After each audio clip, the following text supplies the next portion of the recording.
मान्यवर, उनके लिए चुनाव जीतना सर्वोपरि है, हमारे लिए राष्ट्र सर्वोपरि है और राष्ट्र की जनता सर्वोपरि। राष्ट्र की जनता का प्रतिनिधित्व और इसकी भागीदारी का हित सबसे जरूरी है और संविधान को लागू करने के लिए जवाबदेही, पारदर्शिता और समान अवसर और न्याय की रक्षा ये हमारे लिए बेहद जरूरी है मान्यवर। इसलिए मैं इन लोगों को कहता हूं, कांग्रेस के मित्रों को विशेष कर कि सिर्फ भाषण में नारे लगाने से इस देश का पिछड़ा वर्ग आपको हितैषी नहीं मानेगा। 1947 से लेकर 2014 तक आप ओबीसी का विरोध करते रहे।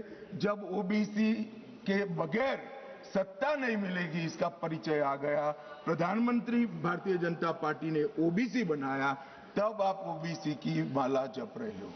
मान्यवर, ये दिखावटी प्रेम जो है वो इसका पिछड़ा भी जानता है और पूरे देश की जनता भी जानती है और आज से देश की महिला भी जानेगी कि हमारा अधिकार कांग्रेस पार्टी ने छीना।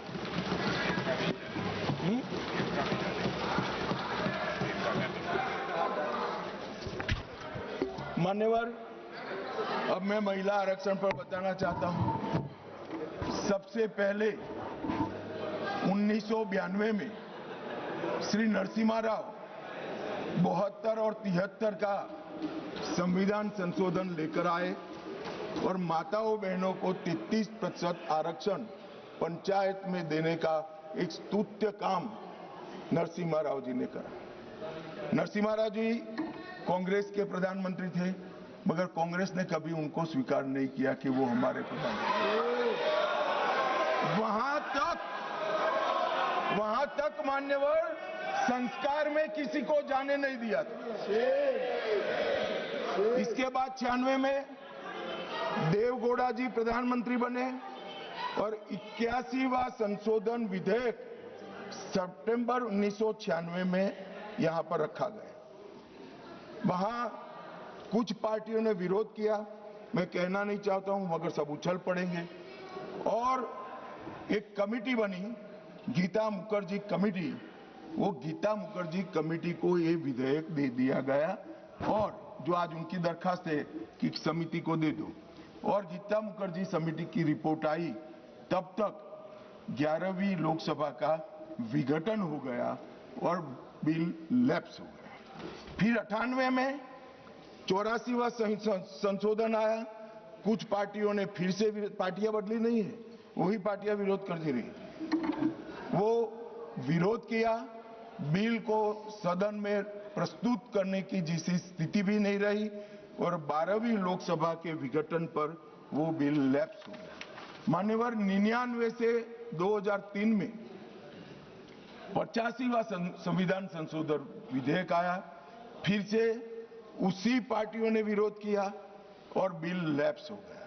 8 से 14 में 108 का संविधान संशोधन विधेयक मनमोहन सिंह जी लेकर आए और राज्यसभा में प्रस्तुत किया। राज्यसभा में बिल पारित भी हुआ, मगर लोकसभा का दरवाजा कभी वो बिल ने देखा नहीं। मान्यवर, और किसने विरोध किया? उसी लोगों ने विरोध किया।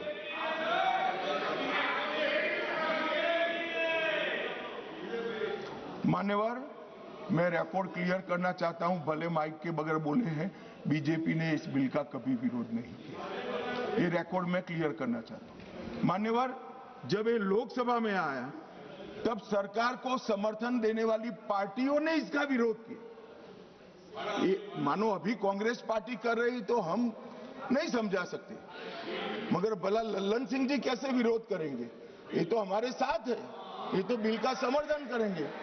मान्यवर, कांग्रेस पार्टी के समर्थक पार्टियों ने मनमोहन सिंह सरकार का ये बिल का विरोध किया। इसका स्पष्ट अर्थ है कि सरकार के इशारे पर सरकार के हिस्सा बनी हुई पार्टियों ने लोकसभा में ये बिल को पेश नहीं किया। और 2023 में मोदी जी जानबूझकर 2023 में विधेयक लाए। उनको मालूम था कि 24 में चुनाव है, कितनी भी मनसा हो कांग्रेस पार्टी विरोध नहीं कर पाएगी, तो कांग्रेस पार्टी के समर्थन से सर्वानुमत से यही सदन जब नवाब बना, सबसे पहला नारी शक्ति वंदन अधिनियम पारित हो और राज्यसभा में भी होगा। तो मान्यवर, हम तो मानते थे कि अब हो गया, मगर जब इम्प्लीमेंटेशन कराने में आए तो किंतु परंतु मगर अगर ये सारी चीजें छोड़कर आज फिर से विरोध कर रहे हैं। 5वीं बार इंडिया अलायंस की पार्टियां विरोध करिए मान्यवर, ये देश की महिलाएं कभी नहीं, जब ये चुनाव में जाएंगे महिलाओं का आक्रोश उनको सामना करना पड़ेगा और रास्ता नहीं मिलेगा। मान्यवर, ये बदलाव की जरूरत क्या है? पहली लोकसभा में 22 महिला सदस्य चुनकर आए, छठी में 19 आए, 8वीं में 44 आए, 14वीं में 51 आए, 17वीं में रिकॉर्ड 78 महिला सदस्य चुनकर आए और 18वीं में 75 महिला सदस्य चुनकर आए। मान्यवर, ये आंकड़े जो है वो हमारी माताओं बहनों की राजनीति में हिस्सेदारी लेने की उत्सुकता को प्रदर्शित करते हैं। यहां पर महिला सांसदों ने, आपने कई बार मौका भी दिया, आज भी दिया, बहुत अच्छा प्रदर्शन किया। बिल के विषय पर बोलकर, जो विषय पर चर्चा हो इस पर बोलकर बहुत अच्छा प्रदर्शन किया है। मान्यवर, हमने लेटर एंड स्पिरिट में ये महिला आरक्षण का, विमेन लेड डेवलपमेंट का हमने अनुसरण किया है। प्रधानमंत्री जी के पहले मंत्रिमंडल में 10 महिलाएं थी और ये कह रहे थे अखिलेश जी कि आपने सिर्फ एक ही मुख्यमंत्री दिया है। हमारे यहाँ सुषमा स्वराज जी दिल्ली की पहली मुख्यमंत्री बनी, उमा भारती जी मध्य प्रदेश की पहली मुख्यमंत्री बनी, वसुंधरा राजे जी राजस्थान की पहली मुख्यमंत्री बनी, आनंदीबेन पटेल गुजरात की पहली मुख्यमंत्री। मान्यवर, एक बात पर मैं ध्यान दिलाना चाहता हूं, ये सब जगह भाजपा की महिला नेत्रियां पहली, हाँ अभी है, मगर ये तो पहली बार बनी। ये पहली बार बनी, इसका मतलब क्या है? 70 साल में कांग्रेस ने कभी उन राज्यों में महिला मुख्यमंत्री को जगह नहीं दी, इसलिए हमारा नंबर लगा। और आज भी रेखा गुप्ता जी पहली मुख्यमंत्री नहीं है, तीसरी मुख्यमंत्री के।